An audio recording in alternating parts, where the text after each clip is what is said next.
مجھے پوچھنا یہ ہے کہ اپنے والدین کو یا ساس سسر کو احترام کے نام پر سجدہ کیا جا سکتا ہے جس کو لوگ قدم بوسی کا نام دیتے ہیں؟ دیکھیں، سجدہ کرنا تو بالکل حرام ہے، کسی مخلوق کو سجدہ نہیں کیا جا سکتا۔ رسول اللہ صلی اللہ علیہ وسلم نے فرمایا لو کنت آمر احدا ان یسجد لاحد لامرت النساء ان یسجدن لازواجہن۔ اگر میں کسی کو حکم دیتا کہ وہ سجدہ کرے تو عورت کو حکم دیتا کہ اپنے شوہر کو سجدہ کرے، لیکن اللہ کے سوا کسی کے لیے سجدہ حلال نہیں ہے۔ باقی قدم بوسی جو ہوتی ہے وہ سجدہ نہیں ہوتا، کسی کے قدم چھونا یا قدم پہ پیار کرنا، یہ تو یہ جو جھکا جا رہا ہے یہ سجدے کے لیے نہیں جھکا جا رہا، بلکہ قدموں کو ہاتھ لگانے کے لیے جھکا جا رہا ہے۔ اس کی مثال ایسے جیسے کسی کے سامنے آپ کی کوئی چیز گر گئی، اب آپ جھک کے اٹھا رہے ہیں، تو کوئی یہ کہے کہ سامنے کسی کے سامنے جھک کیوں رہے ہو؟ بھائی ہم کسی کے سامنے جھک تھوڑی رہے ہیں، ہم تو اپنی چیز اٹھانے کے لیے جھکیں۔ تو ایسے ہی پاؤں کو چھونے کے لیے یا پاؤں پہ بوسہ لینے کے لیے جھکا جاتا ہے، وہ جھکا سجدے والا جھکنا نہیں ہوتا۔ رہا یہ مسئلہ کہ قدم بوسی یا کسی کے پاؤں کو ہاتھ لگانا یا چومنا یہ جائز ہے یا نہیں ہے، تو دیکھیں تعظیم کا حکم ہے۔ اب تعظیم کا کوئی بھی طریقہ اختیار کیا جا سکتا ہے، اس کے لیے قرآن و سنت سے ثبوت ضروری نہیں ہے۔ تو بعض علاقوں میں جب لوگ سفر سے واپس آتے ہیں ماں باپ کے قدموں کو چھوتے ہیں، بہو جب آتی ہے تو ساس سسر کے قدموں کو چھو لیتی ہے، تو یہ جائز عمل ہے، کوئی ناجائز نہیں ہے۔ لیکن اس کا معمول بنا لینا اور اس میں بہت زیادہ غلو کرنا، کوئی اگر پاؤں کو ہاتھ نہ لگائے تو اس کو برا سمجھنا، یہ پھر ناجائز ہو جائے گا۔ تو بعض علاقوں میں بہت زیادہ غلو ہو جاتا ہے، جب بھی آؤ پاؤں کو ہاتھ لگانا پڑے گا، آپ کو پاؤں کو چومنا پڑے گا، تو غلو ٹھیک نہیں ہے کسی بھی چیز میں، پابندی ٹھیک ضروری نہیں، یعنی ٹھیک نہیں ہے اس کی بہت زیادہ اہتمام کرنا ان چیزوں کا، کیونکہ اس کا نقصان یہ ہوتا ہے کہ جو چیز شریعت میں لازم نہیں ہے پھر لوگ اس کو لازم سمجھنا شروع کر دیتے ہیں، تو اس لیے نقصان ہوگا۔ پردہ پر کیا ہم کمپرومائز کر سکتے ہیں؟ University student Pakistan. ایک صاحب نے پوچھا ہے مجھے کلاس میں ایک لڑکی اچھی لگتی ہے، کئی مہینوں تک ہماری کلاس میں واٹس ایپ پر اس سے بات چیت ہوتی رہی، میری طرف سے شادی کی پیشکش پر وہ رضامند ہو گئی، وہ شخصیت، کردار، آداب، اخلاق، بات چیت کے لحاظ سے ایک اچھی لڑکی ہے، سبحان اللہ، آپ کو اچھی لگ رہی ہے تو ہر لحاظ سے اچھی ہو گئی وہ، مگر باقاعدہ حجاب کا اہتمام نہیں کرتی، تقریبات میں میک اپ بھی کرتی ہے، اس کی پرورش ایسی فیملی میں ہوئی ہے جہاں پردے وغیرہ کا اہتمام زیادہ نہیں، نہ ہی میری فیملی میں کوئی خاص اہتمام ہے، مگر میری خواہش ہے کہ میری بیوی پردہ کرے۔ جب میں نے اپنی اس ترجیح کا اس سے اظہار کیا تو اس کا کہنا تھا کہ بے شک پردہ کرنا بہت اچھی بات ہے، مگر میں کسی کے کہنے پر پردہ نہیں کر سکتی، جب بھی کروں گی تو اپنی مرضی سے کروں گی، ایسی کی تیسی، یہ ایسی کی تیسی میں کہہ رہا ہوں۔ اب میں کنفیوزڈ ہوں کہ جس کو میں پسند کرتا ہوں اس کے لیے پردے کے بارے میں کمپرومائز کروں یا نہیں کروں، برائے مہربانی اس میں ایک باپ کی طرح شفقت فرماتے ہوئے اپنے مشورے سے نوازیے۔ باپ کی طرح شفقت کا مطلب آپ مجھے اپنا باپ مان رہے ہیں تو میں اپنے بیٹے کو نہیں کرنے دوں گا، اگر وہ بے پردہ لڑکی سے شادی کرنا چاہتا ہے میں نہیں کرنے دوں گا، تو میں اس کو کہوں گا بھائی لڑکی پردہ پہلے کرے گی، شادی بعد میں ہوگی اس سے، تو اگر آپ نے مجھے باپ بنایا تو باپ والا مشورہ تو یہی ہے، تو کہ میں تو نہیں چاہوں گا کہ میں اپنے بیٹے کے لیے، جو میرا سگا بیٹا ہے اس کے لیے میں ایسی بیوی لے کر آؤں جو پردہ نہیں کرتی۔ وجہ اس کی یہ کہ بھائی یہ تو ٹھیک ہے اس نے کہہ دیا میں اپنی مرضی سے کروں گی تو کر لے بھائی، اپنی مرضی سے ہی کر لے، آپ اس سے کہیں کہ تم اپنی مرضی سے کرو، میرے کہنے سے نہ کرو، اللہ کا حکم سمجھ کے کر لو، پھر ہم شادی کر لیں گے۔ ہوتا ہی ہے کہ جب آپ جو لڑکی پردہ نہیں کرتی آپ اس سے شادی کر لیں تو امکان ہوتا ہے کہ بعد میں پردہ کر لے، لیکن اگر نہیں کیا، بعض دفعہ یہ بھی ہوتا ہے نہیں کرتی، تو لڑکی کی حد تک تو انسان گزارا کر لیتا ہے، لیکن آگے جو اولاد ہوگی نا، بیٹیاں ہوں گی، وہ بھی نہیں پردہ کریں گی، پھر پوری نسل کا خراب ہونے کا خطرہ ہوتا ہے۔ اور اس زمانے میں فاصلے بڑھتے جا رہے ہیں، جو لڑکیاں پردہ نہیں کرتی تو وہ صرف یہ نہیں کہ پردہ نہیں کرتی، اگلے اسٹیپ میں وہ اس سے اور زیادہ آگے جائیں گی، اگلی نسل میں اس سے اور زیادہ آگے، یہ بولڈ ہوتی چلی جا رہی ہیں۔ تو جس نے کر لیا پردہ وہ تو محفوظ ہو گئی، جس نے نہیں کیا تو وہ آہستہ آہستہ آہستہ آہستہ بہت زیادہ بولڈ ہوتی جا رہی ہیں، پھر وہ تو نسل خراب ہونے کا بڑا شدید خطرہ ہے۔ پھر آپ خون کے آنسو روئیں گے کہ یار میری بیٹیاں پردہ نہیں کرتی، تو بیٹیاں کہیں گی ہماری اماں کون سا کرتی ہے، تو اماں پردہ کریں گی تو بچیاں کریں گی، نہیں کریں گی اماں تو بچیاں بھی نہیں کریں گی۔ تو میرا مشورہ یہ ہے کہ آپ ان سے کہہ دیں کہ بھئی یہ پہلے پردہ کر لیں، شرعی پردہ، شرعی طریقے سے جو ہوتا ہے، تو پھر آپ ان سے شادی کر لیں، اگر نہیں کرتی تو آپ نہ کریں پھر کہیں اور یہ گپیں شپیں چھوڑ دیں، آپ لڑکیوں سے دوستیاں ووستیاں چھوڑ دیں، بس آپ نے پیغام بھیج دیا، سیدھی طرح ایک اور پیغام بھیج دیں کہ بھئی پردہ کر لو، میں آپ سے شادی کروں گا. وہ کہے گی اپنی مرضی سے، کہنا اپنی مرضی سے کر لو بھائی، تو ہم کوئی زبردستی تھوڑی کر رہے ہیں. پھر بھی نہیں کرتی تو پھر آپ ان سے بات چیت چھوڑ کے کہیں اور شادی کریں. اپنی تصویریں ڈیلیٹ کرنے کے لیے کسی کے موبائل میں گھسنا.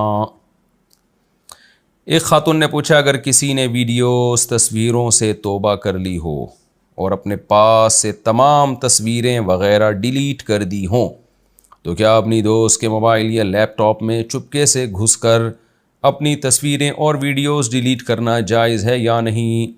کیونکہ وہ دوست تصویریں وغیرہ ڈیلیٹ نہیں کر رہی اور کہتی ہے کہ وہ کسی سے شیئر نہیں کرے گی. آپ گھس سکتی ہیں کیونکہ یہ تصویریں آپ کی ہیں، تو آپ اگر ان کو ڈیلیٹ کرنا چاہتی ہیں تو شریعت میں بھی حکم یہ ہے جب کوئی شخص چاہتا ہے کہ میری تصویر نہ وائرل ہو تو کسی دوسرے کو حق نہیں ہے کہ وہ اس کی تصویر کو محفوظ کرے. تو اگر وہ شرافت سے ڈیلیٹ کر دیں ٹھیک ہے، نہیں کرتے ہیں تو آپ ان کے موبائل میں گھس کے اپنی تصویریں ڈیلیٹ کر دیں، اس میں انشاءاللہ کوئی گناہ نہیں ہوگا. لیکن صرف اپنی تصویریں ہی ڈیلیٹ کریں، ایسا نہ ہو ان کے موبائل کے سارے میسیجز پڑھنا شروع کر دیے، واٹس ایپ میں گھس کے کون کیا میسیج بھیج رہا ہے، کس سے کیا کیا باتیں ہو رہی ہیں، یہ پھر پرائیویسی میں دخل اندازی ہے، یہ حرام ناجائز ہے. صرف آپ جائیں اپنی تصویریں ڈیلیٹ کریں، ریسائیکل بن سے بھی اڑا دیں، تو ایسا کر لیں.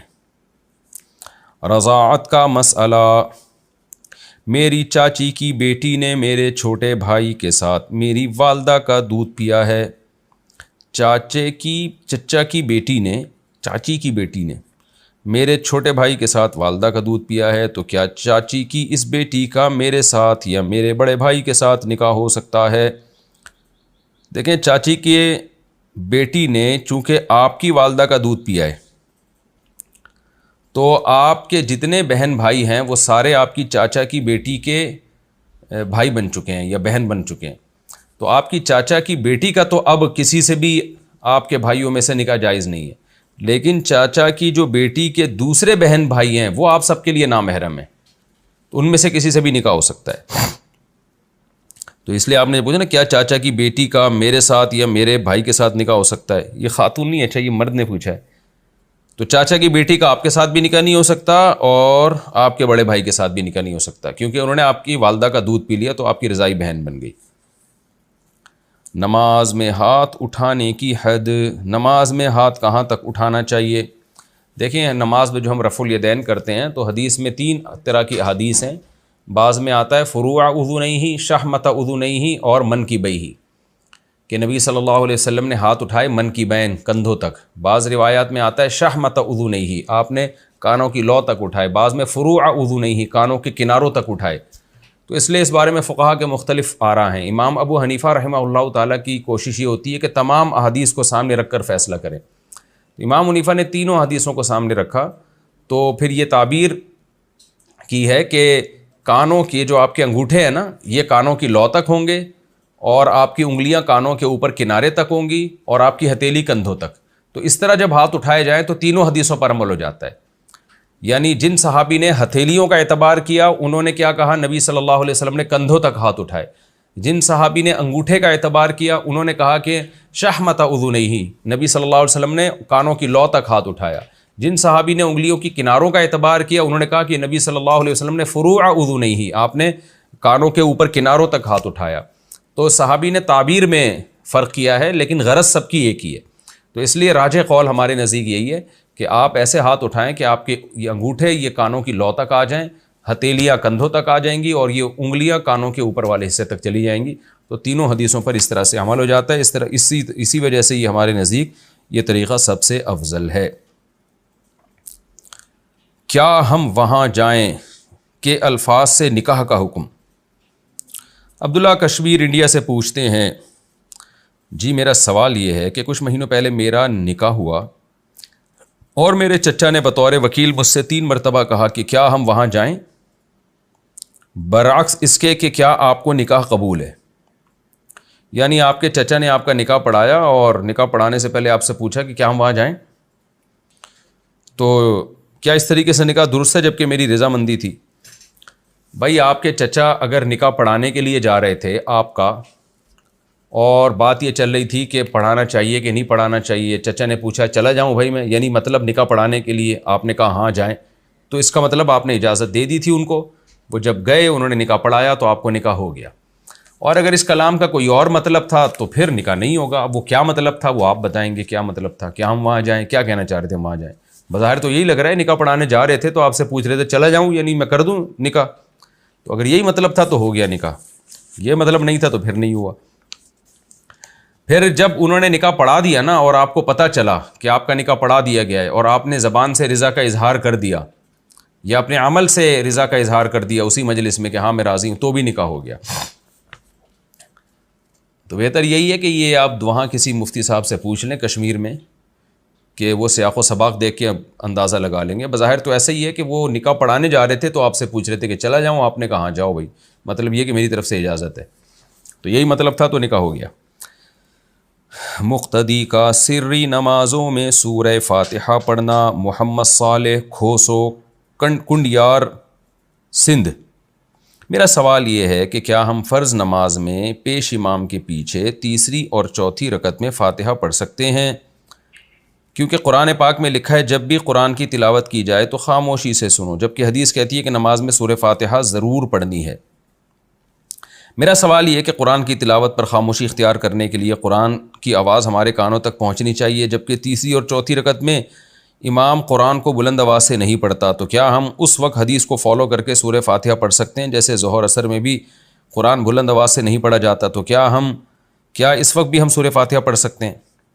جناب آپ نے جو یہ کہا نا کہ حدیث میں ہے نماز میں سورہ فاتحہ ضرور پڑھنی ہے, تو پوری حدیث ایسے ہے کہ من لم یقرأ بفاتحۃ الکتاب فصاعدا, جو سورہ فاتحہ اور پلس تلاوت نہیں کرتا اس کی نماز نہیں ہوتی. یہ صحیح مسلم کی حدیث ہے.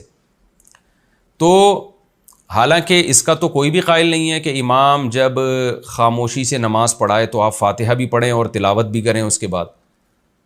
تو اس لیے ہم کہتے ہیں کہ جو اس حدیث کا مطلب ہے کہ جس میں آتا ہے کہ جو فاتحہ اور تلاوت نہیں کرتا اس کی نماز نہیں ہوتی, وہی مطلب اسی حدیث کا بھی ہے جس میں آتا ہے جو فاتحہ نہیں پڑھتا نماز نہیں ہوتی. کیا مطلب؟ جو فاتحہ نہیں پڑھتا تلاوت نہیں کرتا, چاہے خود پڑھے یا اس کی طرف انفرادی میں خود, اور امام جب پڑھ لے گا تو گویا اس نے بھی پڑھ لی ہے. امام کا پڑھنا اس کا پڑھنا کہلائے گا.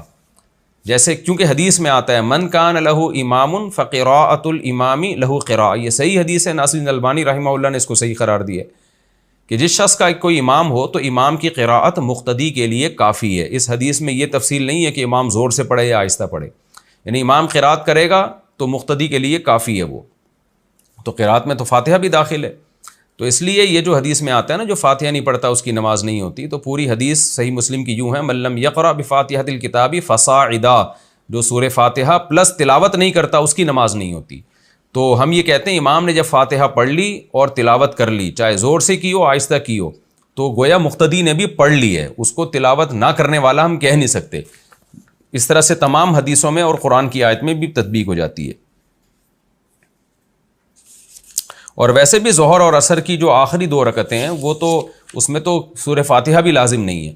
کسی حدیث سے نہیں پتہ چلتا کہ فرض کی تیسری اور چوتھی رکعت میں سورہ فاتحہ پڑھنا لازم ہے. یہ جو حدیث میں آتا ہے نا لا صلاۃ الا بفاتحۃ الکتاب, کہ فاتحہ کے بغیر نماز نہیں ہے, تو نماز کا مطلب یہ ہے کہ جس نماز میں فاتحہ ہو گئی چاہے ایک دفعہ بھی ہو گئی ہو تو نماز ہو جائے گی. اسی وجہ سے امام مالک کا یہ قول ہے کہ ایک رکعت میں بھی فاتحہ پڑھ لی تو نماز ادا ہو جائے گی. لیکن احناف نے احتیاطاً پہلی 2 رکعتوں پہ فاتحہ کو لازم قرار دی ہے, کیونکہ سفر میں آخری 2 رکعتیں ساقط ہوتی ہیں, پہلی 2 ویسے ہی رہتی ہیں, تو اس لیے انہوں نے پہلی اور دوسری رکعت کو ایک جیسا قرار دے کے دونوں رکعتوں میں قرات کو واجب قرار دیا ہے. فرض کی تیسری اور چوتھی رکعت میں کچھ بھی لازم نہیں ہے. بہتر ہے کہ سورہ فاتحہ پڑھ لی جائے, لیکن آپ امام کے پیچھے ہیں تو امام کی فاتحہ مقتدی کے لیے کافی ہے. اچھا بھائی, بطور ایجنٹ آن لائن کاروبار. مفتی صاحب میں ایک دکاندار کے ساتھ ایجنٹ کے طور پہ کام کرتا ہوں اور اس کی اشیاء بیچتا ہوں. میں نے ان کی ساری اشیاء کو دراز پر شیئر کیا ہے. جب مجھے آرڈر آتا ہے تو جو پیسے ہوتے ہیں وہ دراز کے پاس جمع ہو جاتے ہیں اور دراز والے 1 ہفتے بعد ہم کو وہ پیسے دے دیتے ہیں. تو جب آرڈر آ جاتا ہے تو میں اس دکاندار کو اپنے پیسے دے دیتا ہوں اور وہ اشیاء کو پیک کر کے دراز پر دیتا ہے, اور پھر 1 ہفتے بعد دراز مجھے پیسے دیتا ہے. تو کیا میرا یہ کاروبار جائز ہوگا ایجنٹ کے طور پر؟ دیکھیں ایجنٹ کے طور پہ جائز ہے. اس میں آپ جو ہے دکاندار کے ایجنٹ بن رہے ہیں دراز کو بیچنے کے لیے، یعنی دراز پہ رکھوانے کے لیے، تو یہ جائز ہے. لیکن اس دوران وہ چیز ہلاک ہو گئی نا، جو چیز آپ دراز کی دکاندار کے پاس رکھوا رہے ہیں، تو دکاندار کا نقصان سمجھا جائے گا، کیونکہ آپ صرف کمیشن ایجنٹ ہیں، آپ ضامن نہیں ہیں. اگر نقصان آپ کا سمجھا جا رہا ہے تو اس کا مطلب آپ نے وہ چیز آپ نے اس دکاندار سے وہ چیز خرید لی ہے. پھر جب خرید لی ہے تو پھر اپنے قبضے میں لائے بغیر آگے بیچ نہیں سکتے. تو کمیشن ایجنٹ میں اور خرید کر بیچنے میں یہی فرق ہے کہ کمیشن ایجنٹ اس چیز کے ہلاک ہونے کی صورت میں نقصان کا بالکل بھی ذمہ دار نہیں ہوگا، اور خرید کے بیچنے کی صورت میں آپ پہلے اپنے قبضے میں یا اپنے نمائندے کے قبضے میں وہ چیز لیں گے، پھر آگے آپ فروخت کریں گے. اور دوسری بات یہ کہ آپ کا جو سوال ہے نا مبہم ہے، جو میں نے نارمل صورت ہے دراز کی وہ بتائیے. میرا مشورہ یہ ہے کہ آپ یہ سوال ذرا واضح طور پر نا دوبارہ مجھے لکھ کے بھیجیں تاکہ میں اس پہ دوبارہ غور کروں. سوال میں آپ کے ابہام ہے. جائفل اور جاؤتری کا حکم. محمد فیضان کراچی سے، جائفل جاؤتری کھانا جائز ہے یا نہیں؟ میں نے سنا ہے کہ جائفل زیادہ مقدار میں استعمال کرنے سے انسان نشے کی حالت میں چلا جاتا ہے، جس کی وجہ سے یہ حرام ہے. کیا یہ بات درست ہے؟ برائے مہربانی وضاحت فرما دیں. دیکھیں مجھے جائفل کے بارے میں نہیں پتہ، لیکن اگر واقعی مقدار میں کھانے سے، زیادہ مقدار میں کھانے سے نشے کی حالت میں چلا جاتا ہے تو پھر بلا وجہ کھانا جائز نہیں. دوا کے طور پہ، ضرورت کے طور پر اتنی مقدار میں کھانا پھر جائز ہوگا جس سے نشہ نہ ہو. لیکن میرے علم میں نہیں ہے کہ جائفل کھانے سے نشہ ہوتا ہے. اور جاؤتری کیا چیز ہے اس کا بھی مجھے پتہ نہیں ہے. تو یہ ذرا آپ، میرا خیال ہے وہاں کسی حکیم سے پوچھیں آپ یہ مسئلہ، حکیموں کو پتہ ہوگا. میں تو یہ بتاؤں گا اگر یہ نشے کی چیز ہے تو دوا کے طور پر تھوڑی مقدار میں کھائی جا سکتی ہے، اتنی مقدار جس سے نشہ نہ ہو. اور اتنی مقدار میں کھانا جس سے نشہ ہو یا بلا وجہ استعمال کرنا یہ جائز نہیں ہے. فکسڈ نفع کا حکم. مفتی صاحب میں نے 2 لاکھ روپے انویسٹ کیے ہیں، جس کے ساتھ کیے ہیں انہوں نے خود کہا تھا کہ میں ہر مہینے 10,000 آپ کو دوں گا، تو کیا یہ صحیح ہے؟ نہیں جی، یہ حرام ہے، ناجائز ہے. آپ نے 10,000 انویسٹ کیے تو جس بھی کاروبار میں انویسٹ کیے ہیں آپ ان سے پوچھیں کہ میرے 10,000 سے آپ جتنا پیسہ کماؤ گے، سارے پیسے مکس ہوں گے نا، تو اس کو ڈیوائڈ کریں 10,000 پہ کتنا کمایا ہم نے، تو جتنا آپ میرے 10,000 پہ کماؤ گے اس میں اتنے پرسنٹ میرا، اتنے پرسنٹ آپ کا، تو پرسنٹیج طے کریں اس میں. حرام کمائی سے بطور گفٹ ملنے والی جائے نماز. کسی نے پوچھا ہے جی میرے ماموں نے جائے نماز گفٹ کی تھی. میرے ماموں بینک میں کام کرتے ہیں، تو میں نے اس جائے نماز میں جتنی نمازیں پڑھی ہیں کیا وہ مجھے دوبارہ لوٹانی پڑیں گی؟ دیکھیں اب اگر سودی بینک میں کام کرتے ہیں اور ان کا کام بھی سودی لین دین کے معاہدے لکھنا یا اس پورے نظام کو دیکھنا، اس ٹائپ کا کوئی کام ہے جیسے بینک کا مینیجر ہوتا ہے، تو کسی نہ کسی درجے میں سود میں انوالو ہوتے ہیں ملازمین. تو بعض شعبے بینک میں ایسے ہیں جس میں سود میں ذرا بھی انوالومنٹ نہیں ہوتی، جیسے چوکیدار ہے وہ تو صرف پیسوں کی حفاظت کے لیے بیٹھا ہوا ہے. تو اگر واقعی آپ کے ماموں کی آمدن حرام ہے، سودی بینک میں کوئی ایسا کام لگا ہے جس سود میں کسی بھی طرح سے وہ ملوث ہیں، تو ایسی صورت میں ان کی آمدن حرام ہے. انہوں نے اپنی حرام آمدن سے اگر آپ کو جائے نماز خرید کے دی تو آپ کے لیے اس میں نماز پڑھنا بھی جائز نہیں تھا. تو اب آپ نے اس میں جب نماز پڑھ لی ہے تو اس کا استعمال ناجائز تھا، استعمال کر لیا آپ نے. اگر آپ کو مسئلے کا علم نہیں تھا، پتہ نہیں تھا آپ کو، تو پھر تو آپ کی نماز ہو گئی. اور جو نمازیں آپ نے پڑھی ہیں وقت کے اندر اندر ان کو لوٹا لینا لازم تھا اگر آپ کو پتہ چل گیا کہ یہ حرام آمدن سے لی گئی ہے. لیکن اب آپ ایسا کریں کہ اس تکلف میں پڑھنے کی ضرورت نہیں ہے، جو ہو گیا اس پہ اللہ تعالیٰ سے توبہ استغفار کریں، اور آپ اس جائے نماز کی قیمت صدقہ کر دیں. اپنے اوپر لازم کر لیں کہ میں جتنے کی جائے نماز ہے اتنے پیسے میں صدقہ کر دوں گا. تو جو نمازیں ابھی تک یعنی جیسے یہ مسئلہ آپ کو بیان کیے جا رہے ہیں نا، تو جو وقتی نماز آپ نے ابھی پڑھی ہے تو اس کو احتیاطاً آپ لوٹا لیں. کیونکہ ایک قول یہ بھی ہے کہ نماز جب واجب الاعادہ ہوتی ہے تو وقت گزرنے کے بعد واجب الاعادہ نہیں رہتی وہ.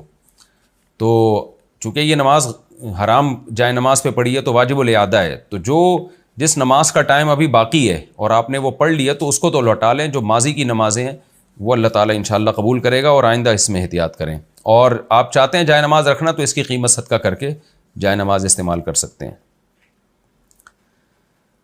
قسم توڑنے کی وعید. اگر کوئی شخص کسی بڑے گناہ یعنی کبیرہ گناہ سے بچنے کے لیے اللہ کی قسم اٹھائے لیکن بعد میں وہی گناہ کرے یعنی قسم توڑ دے، تو اس کے بارے میں کیا کہا گیا ہے؟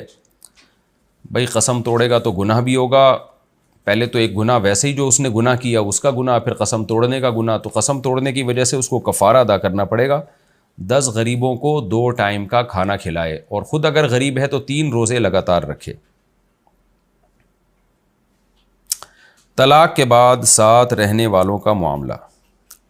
یونس صاحب احمد آباد سے پوچھتے ہیں، میرے بھائی نے 3 طلاقیں اپنی اہلیہ کو دے دی ہیں، پھر بھی وہ ایک ساتھ ایک گھر میں رہتے ہیں اور کہتے ہیں کہ ہم نہیں مانتے، اس طرح طلاق نہیں ہوتی، تو ہم ان کے ساتھ کیا معاملہ کریں؟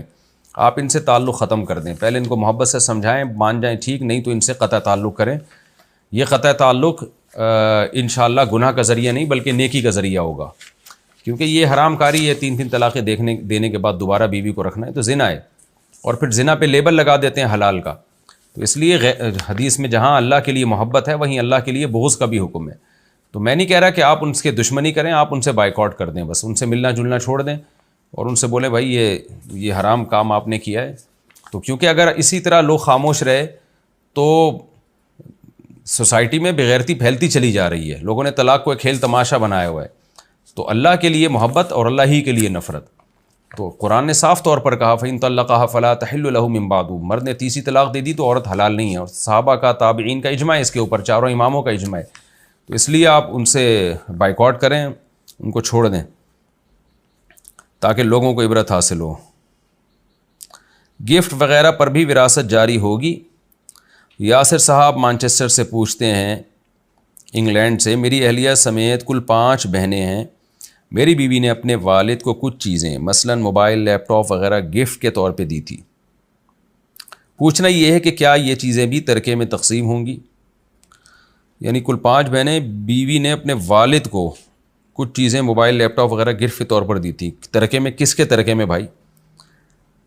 بڑا مبہم سا سوال لوگ پوچھتے ہیں. بھائی آپ کی وائف نے جب اپنے ابا کو جو کچھ دے دیا تو وہ ابا کا ہو گیا، جب ابا کا انتقال ہوگا تو ان کے ابا کے ترکے میں یہ چیزیں ہوں گی شامل. یعنی جو جس کی کو گفٹ دے دی گئی وہ اسی کی ہے، جب وہ مرے گا تو اس کی وراثت اس میں جاری ہوگی. نمازوں کی پابندی رکھتے ہوئے پب جی کھیلنا. 5 نمازوں کی پابندی رکھتے ہوئے اگر پب جی کھیلیں تو کیا پھر بھی پب جی کھیلنا گناہ ہوگا؟ پب جی میں اگر جوا کھیل رہے ہیں تو پھر تو بالکل حرام ہے، ناجائز ہے. اور اگر ویسے کھیل رہے ہیں تو ٹائم ویسٹنگ ہے. تو 5 نمازوں کی پابندی کرتے ہوئے بھی کھیلیں گے تو بھی تو ٹائم ویسٹنگ ہے نا. نماز تو آپ کو ٹائم کو قیمتی بنانے کی طرف لے کر آتی ہے. تو اس لیے نہ کھیلا کریں بھائی، چاہے نماز کی پابندی کر رہے ہوں، کوئی اور کھیل کھیل لیں جس سے صحت اچھی ہو. ہاکی کھیل لیں، فٹ بال کھیل لیں، بھاگم دوڑی کچھ تو کریں، یعنی بھاگنے دوڑنے والا کام کریں، سوئمنگ کر لیں، گھڑ سواری کر لیں. تو ایسے کھیل کھیلیں جس سے صحت اچھی ہوتی ہے. کاشت کے لیے زمین کرائے پر دینا. ثوبان فاروق اسلام آباد سے، زمین ٹھیکے پر دینا جائز ہے یا نہیں؟ اگر کوئی بندہ اپنی زمین کسی کو کاشت کے لیے دے دے اور اس سے اس کا کرایہ وصول کرے تو کیسا ہے؟ جائز ہے زمین کرائے پر دینا کہ اگلا کاشت کرے گا آپ اس سے رینٹ لیتے رہیں، لیکن بہتر یہی ہے کہ مزارعہ پہ دی جائے. مزارعات کا مطلب یہ ہے کہ آپ کسان کو زمین دیں اور کہیں جتنی پیداوار اگے گی اس میں اتنے فیصد میرا، اتنے فیصد تمہارا.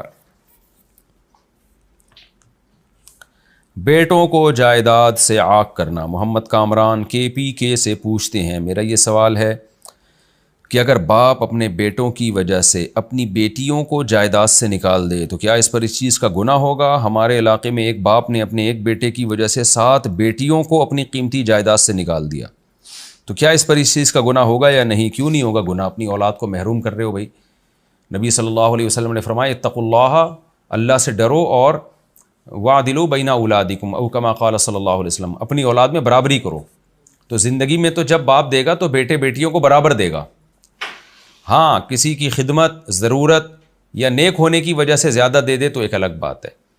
تو زندگی میں تو برابر دینا چاہیے، اور مرنے کے بعد تو وراثت سے محروم کرنا ممکن ہی نہیں ہے. اگر کوئی اپنی بیٹیوں کو عاق بھی کر دیتا ہے اور وصیت بھی لکھ دیتا ہے کہ میری بیٹیوں کو حصہ نہ دیا جائے، تو بھی باپ کے مرنے کے بعد بیٹیوں کو لازمی حصہ دیا جائے گا.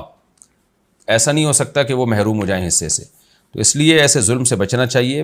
ایک ہی بیٹے کو سب دے دیا اور 7 بیٹیوں کو قیمتی جائیداد سے نکال دیا، یہ بہت بڑا ظلم ہے. عید کی نماز کے لیے ٹکٹ. ایک بہن نے کینیڈا سے پوچھا ہے کہ عید کی نماز کے لیے ٹکٹ لگا سکتے ہیں؟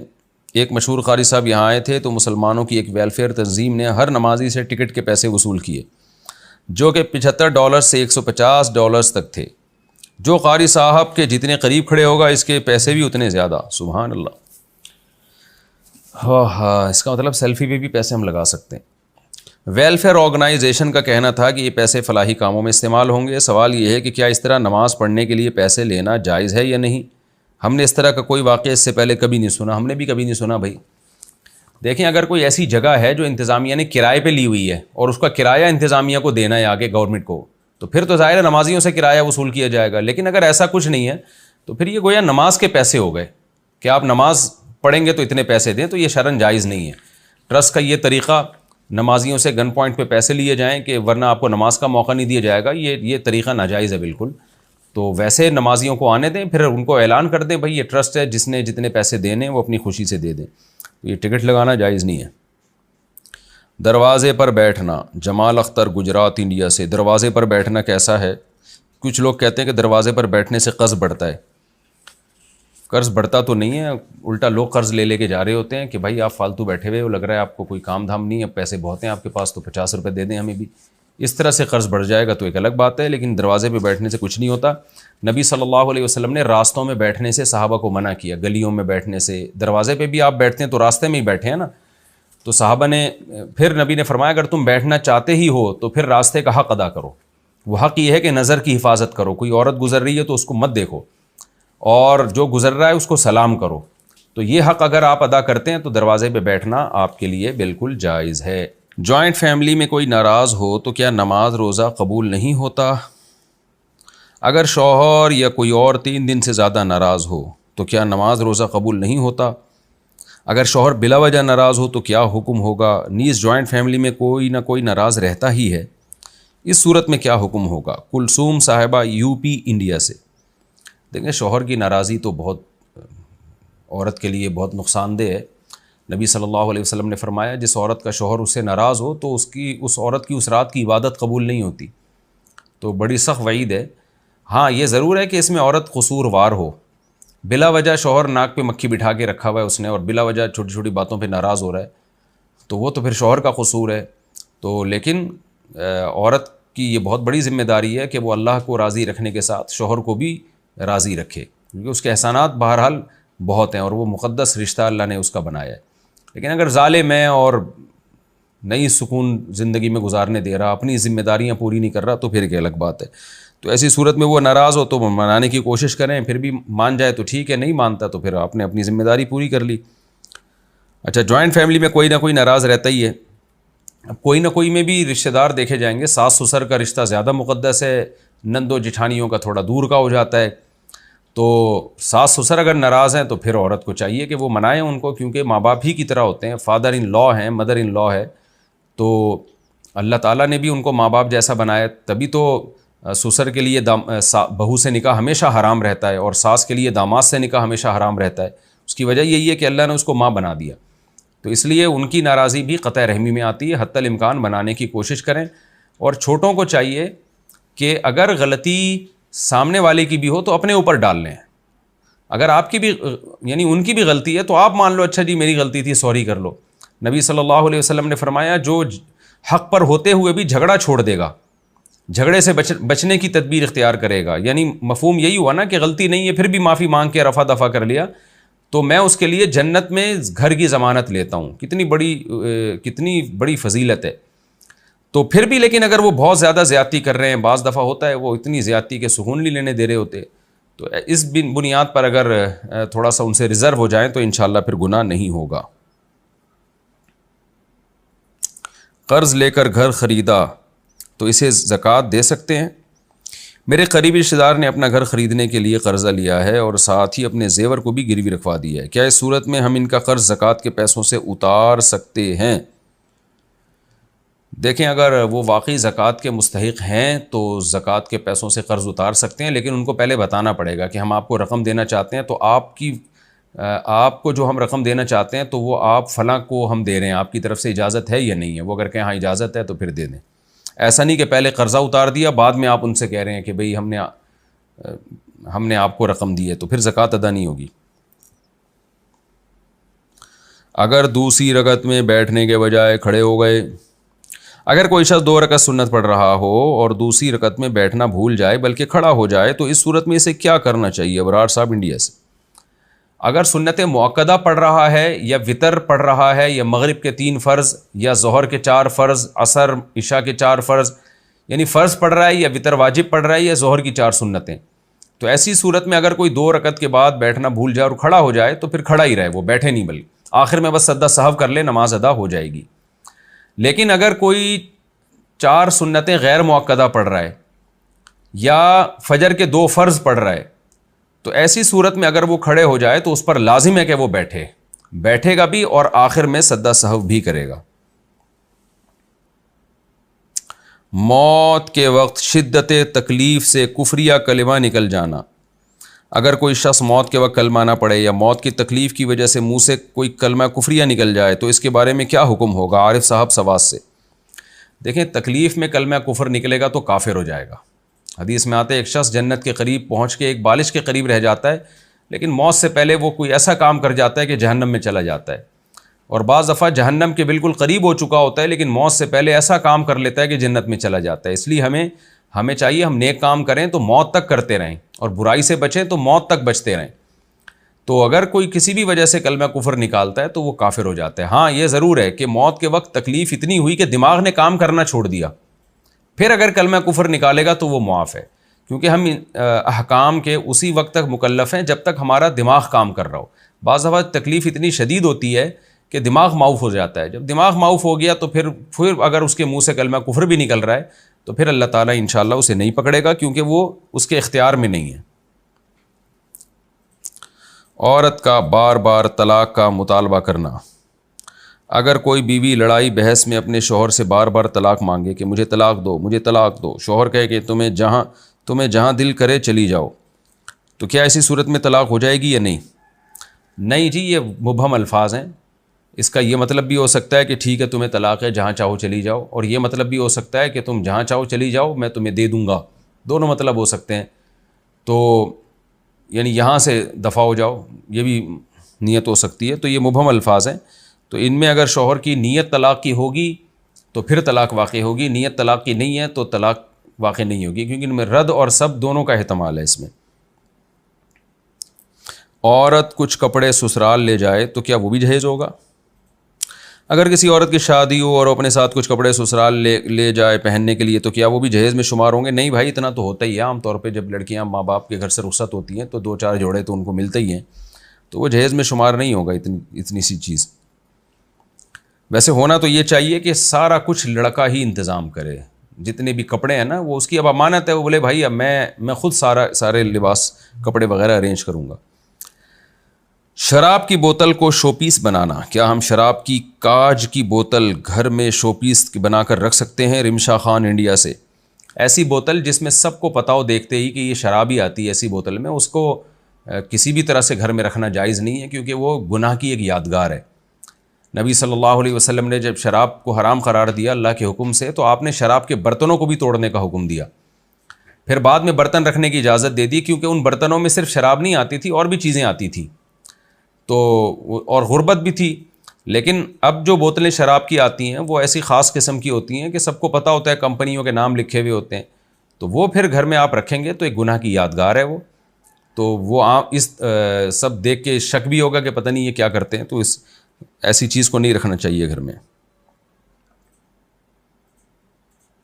اگر میں نے یہ کام کیا تو 1 کروڑ روزے رکھوں گی. اگر کسی نے قسم کھائی ہو کہ یہ کام نہیں کروں گی، اگر کیا تو اتنے لاکھ اور اتنے کروڑ روزے رکھوں گی، جو کہ ناممکن ہے.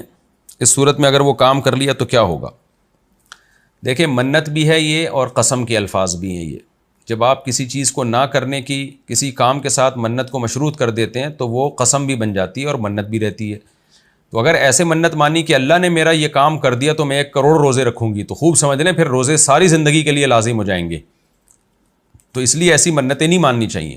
لیکن اگر یہ منت مانی کہ میں نے یہ کام کر لیا تو میں اتنے کروڑ روزے رکھوں گی، تو اگر وہ کام آپ نے کر لیا تو آپ پر دونوں صورتیں ہیں کہ یا تو زندگی بھر روزے رکھیں یا یہ کہ قسم کا کفارہ ادا کر دیں. تو قسم کا کفارہ ادا کرنے سے بھی یہ ذمہ داری ختم ہو جائے گی. تو ظاہر ہے 1 کروڑ روزے کون رکھ سکتا ہے، تو قسم کا کفارہ ادا کریں. وہ کفارہ یہ ہے کہ 10 غریبوں کو 2 ٹائم کا کھانا کھلا دیں، یا قسم کے کفارے کے، اگر آپ میں یعنی غریبوں کو کھانا کھلانے کی طاقت نہیں ہے، اتنے پیسے نہیں ہیں، تو قسم کے کفارے کے طور پہ 3 روزے لگاتار رکھ لیں.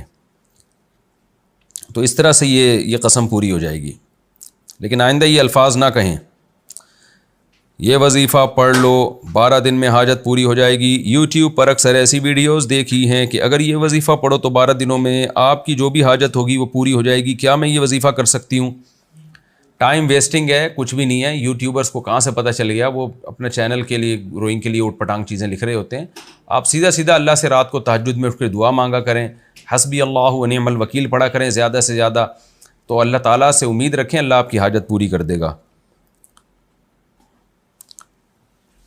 پچھلی صف میں اکیلے نماز پڑھنا، کیا پیچھے صف میں اکیلا بندہ کھڑے ہو کر نماز پڑھ سکتا ہے یا 2 بندے ہونا ضروری ہیں؟ نیز اگر کوئی شخص جماعت کے دوران پیچھے سے آ کر آپ کو 3 دفعہ تھپ تھپائے اور پھر خود ہی آپ کو کھینچ کر پیچھے کر لے تو کیا یہ صحیح ہوگا؟ وقاص صاحب لاہور سے. جماعت کی نماز اگر آپ پڑھ رہے ہوں تو صف کے اندر کھڑے ہوں، صف میں جگہ نہیں ہے، پیچھے کھڑے ہو رہے ہیں آپ یعنی اگلی صف میں، اور اس میں آپ کے علاوہ کوئی بندہ نہیں ہے، تو پھر اصل حکم تو یہ ہے کہ آپ آگے سے ایک بندے کو کھینچ لیں. لیکن ظاہر ہے کھینچیں گے وہ آپ کو کھینچے گا اور کھینچا تانی شروع ہو جائے گی. تو بہتر یہی ہے کہ آپ تھوڑا انتظار کر لیں، کوئی اور بندہ آ رہا ہے تو اس کے ساتھ کھڑے ہو کر نیت باندھ لیں. کوئی بھی نہیں ہے تو پھر اکیلے ہی مجبوراً کھڑے ہو جائیں. اور اگر کوئی شخص جماعت کے دوران آ کے آپ کو اپنے ساتھ کھڑے ہونے پر مجبور کرتا ہے تاکہ اس کے ساتھ صف بن جائے اور آپ کو کھینچتا ہے تو آپ چلے جائیں، یعنی تھپ تھپاتا ہے تو آپ پیچھے ہٹ جائیں نماز میں، اس کے ساتھ صف بنا کے کھڑے ہو جائیں. اگر آپ نہیں جاتے وہ خود ہی کھینچ کے لے جاتا ہے تو بھی ٹھیک ہوگا، نماز ہو جائے گی.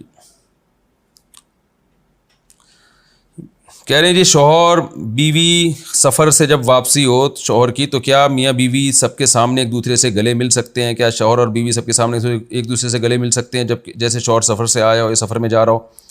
لیکن یہ چیز حیا کے خلاف ہے. بیوی سے گلے ملنا سب کے سامنے یہ حیا کے بہرحال خلاف ہے. تو اس لیے یہ ہماری سوسائٹی میں حیا ویسے بھی ختم ہوتی جا رہی ہے، تو 2-4 کام حیا والے رہ گئے ہیں، ان کو سوسائٹی میں رہنے دیں. تو سب کے سامنے میاں بیوی کو اس طرح سے بے تکلفی کا اظہار نہیں کرنا چاہیے. آج کل تو کزنوں سے لوگ گلے مل رہے ہیں، تو کیونکہ میں جب یہ مسئلہ بتا رہا ہوں تو ہمارے لبرل لوگ فوراً اعتراضات شروع کر دیں گے کہ یہ مولوی لوگ اتنے بنیاد پرست ہیں. تو لبرل لوگ تو کزنوں سے مل رہے ہیں گلے، وہ عام نامحرم لڑکیوں سے مل رہے ہیں، ان کو حیا کے مسائل کہاں سمجھ میں آئیں گے؟ حیا کے مسائل ان کی سمجھ میں آتے ہیں کہ وہ تھوڑی سی حیا رکھتے ہیں. حیا کوئی ایسی چیز نہیں ہے جس کو ڈکشنری سے نکال کے دکھا دیں ہم کہ اس کو حیا کہتے ہیں، محسوس ہونے والی چیز ہے. تو اگر آپ میں حیا ہوگی تو آپ کو محسوس بھی ہوگی، آپ کے اندر حیا نہیں ہے تو آپ کو محسوس ہی نہیں ہوگی.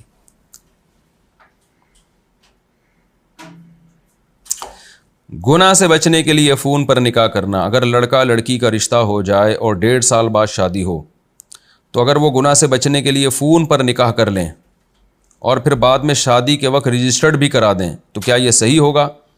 اہلیہ فہد انڈیا سے. دیکھیں شادی 1.5 سال بعد ہے اور اس پہ فتنہ ہو رہا ہے ان کو، تو فون پہ کسی کو وکیل بنا کے نکاح کریں. ایسے ہی فون پہ ایجاب و قبول سے نکاح نہیں ہوتا، لیکن اس کے سائیڈ ایفیکٹ بہت زیادہ ہیں.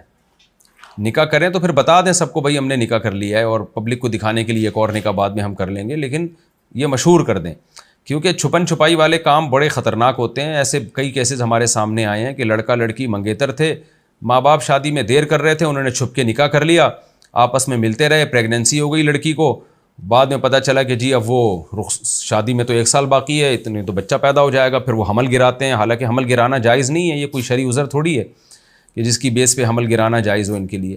تو حمل گرانے کی باتیں شروع ہو جاتی ہیں. پھر بعض دفعہ اتنے اختلافات ہو جاتے ہیں کہ لڑکا پھر لڑکی کو چھوڑتا نہیں ہے، لڑکی کے دوسری جگہ لڑکی کی ماں رشتہ کر رہی ہوتی ہے. یہ ایسے ہمارے پاس بڑے کیسز آئے اس طرح سے.